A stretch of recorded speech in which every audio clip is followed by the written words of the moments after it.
Yes, it's been one of those days.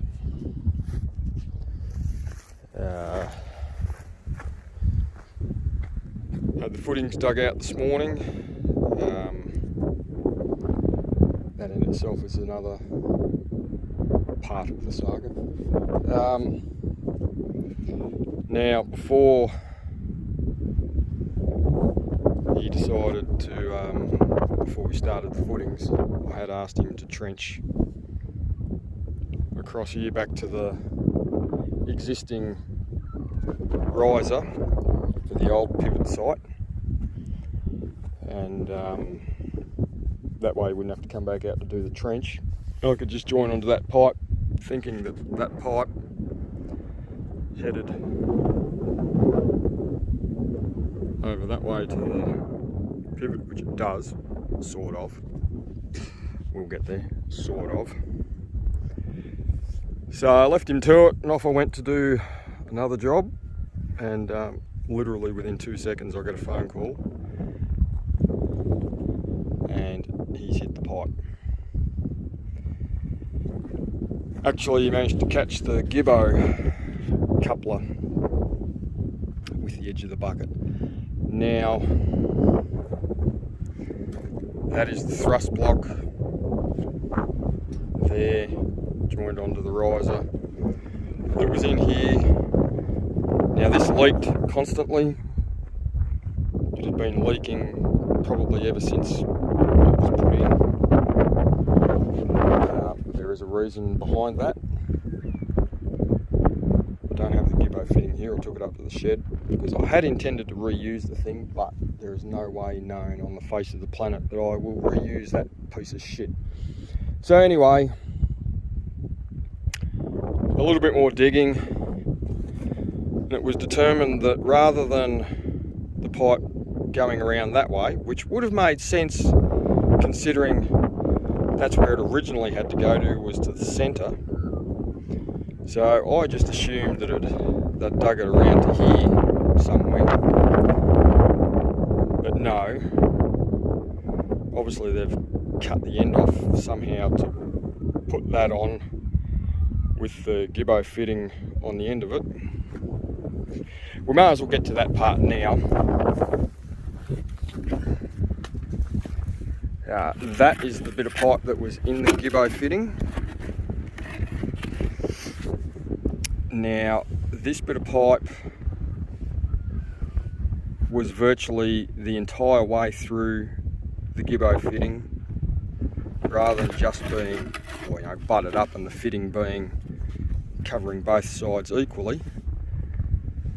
When he's dug all this bit out and gone to pull it out, that has just fallen off because the gibbo fitting was, this pipe was up to about there.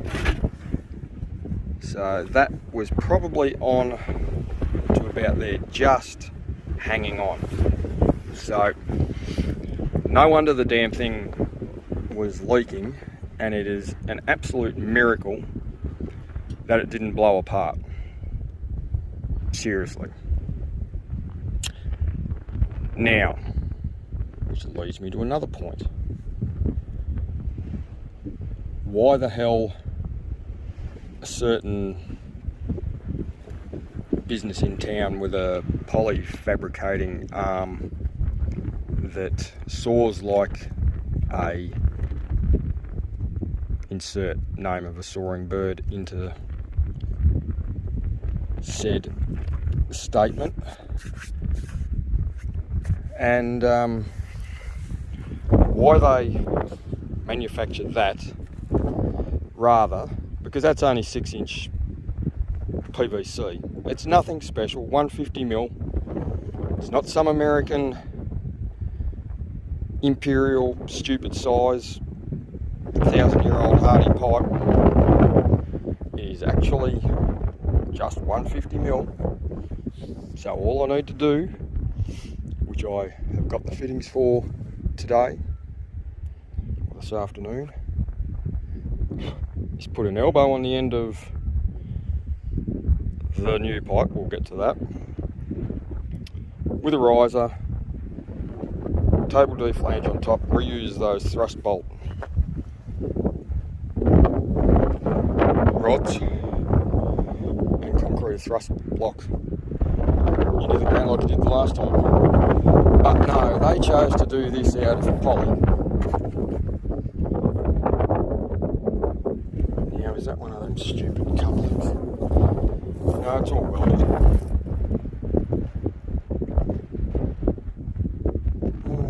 Don't know. Probably did it in the shop, but anyway. Who knows what that bit cost, as opposed to a short bit of pipe and a couple of fittings. Anyway, rather than said pipe going around that way, the pipe was heading this direction, in a line that was heading virtually right under the footing, where the footings have to be. So, a little bit more digging.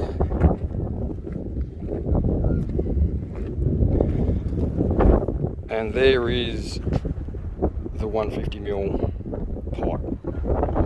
So all I have to do now is cut that off there, so I can glue the elbow on with a bit of pipe, table D flange, a bit of a 110 litre drum cut off around there to hold the concrete in, rods into that, and there's my thrust block. This is the stupidity of this. This pipe continues on out to about here somewhere, where it then turns at a 90-degree turn and heads off up to where the other site was the old site. Why you wouldn't go in a straight line straight to the damn thing to reduce friction losses instead of making it do a 90-degree bend is completely beyond me. But anyway, so what turned out, or what looked like being, bloody wind, what looked like being an absolute disaster when I had that phone call this morning, it's probably turned out for the best. It wouldn't have mattered, technically now, it wouldn't have mattered whether we went through the pipe digging the footings or not. Another thing, you certainly wouldn't want to put deep rivers through here, because that should be down a lot further than that. But anyway, it is what it is.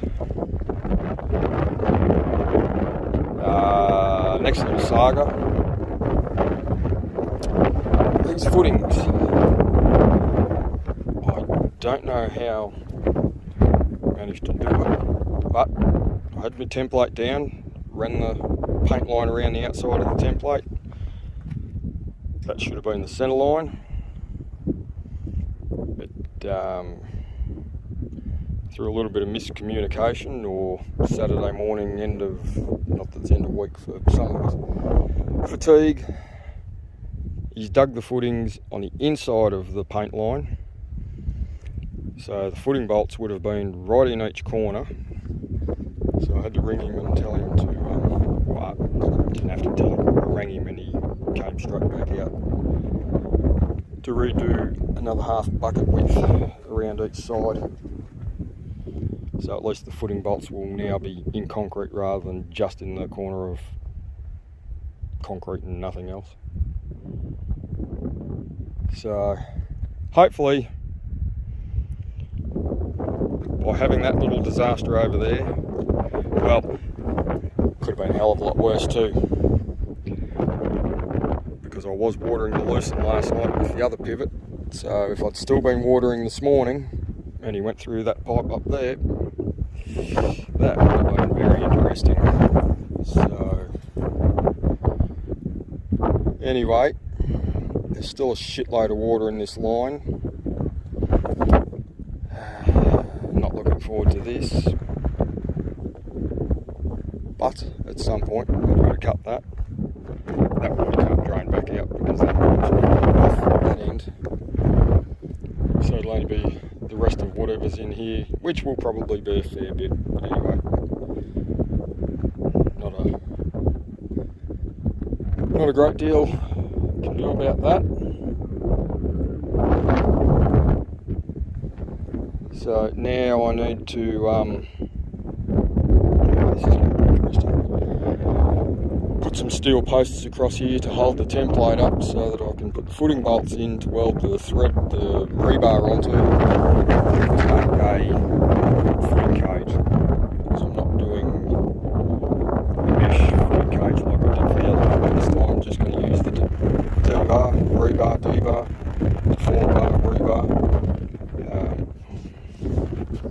So that's what we're sort of tackling today. For the time being anyway. Right, that's done.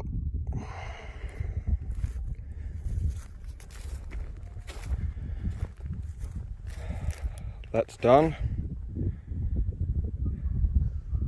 That was fun bucketing out 40-degree heat, bucketing out 750 metres of 6-inch pipe full of water. But anyway, I got that done. Got that on yesterday. Just finished concreting the thrust block, and we had 26 mils in half an hour. So the water level was up to about there. Actually, it's dropped a fair bit since. There was 6 inches of water in the bottom of the footings, which I had to bucket out as well. So I finished doing the footing cages this morning.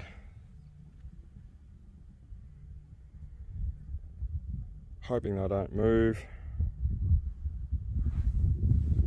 Should be right. Use the chopped off bits of rebar. 4 on either side, drove them into the ground and then welded the cross-length rebar onto it. So that should negate what happened with the cages of the other one where it all wanted to move when they started pouring. So theoretically this should be fine. A little bit of packing sand spread around to bring it up to the 4-inch mark. Mesh in, bar chairs down, and probably pour Wednesday morning at this stage. But, in between a B-double load of hay this morning and another B-double load of hay this afternoon to go out, and anything else. I wasn't sure whether I would get this done today, but it has to be done within the next couple of days because they knock off Thursday morning at 10 o'clock and do not come back until the 17th of January. So if I want this poured before the middle of next bloody month, it has to be tomorrow or Wednesday. So we'll work on Wednesday, and that gives me a bit of time to just make sure everything's right.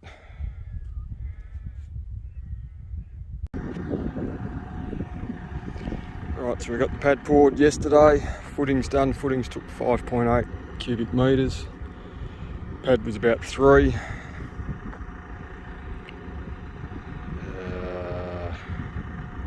I realised yet again why I hate concreting. It's not until you actually do it. It must be like childbirth. It's not until you actually go through it again that you suddenly realise why you hate the bloody thing. But anyway, it's done. I'll just let this cure now before I shift the pivot. Just put gravel around the outside just to tidy up the edges. Filled the holes in there and there. replace that valve because the other one was plastic coated heap of shit. This one's a stainless steel one, even though it's covered in dirt at the moment. It's just from filling the hole in with dust, just like on the pad. So yeah, that's where we're up to now. The next stage will be shifting that onto here.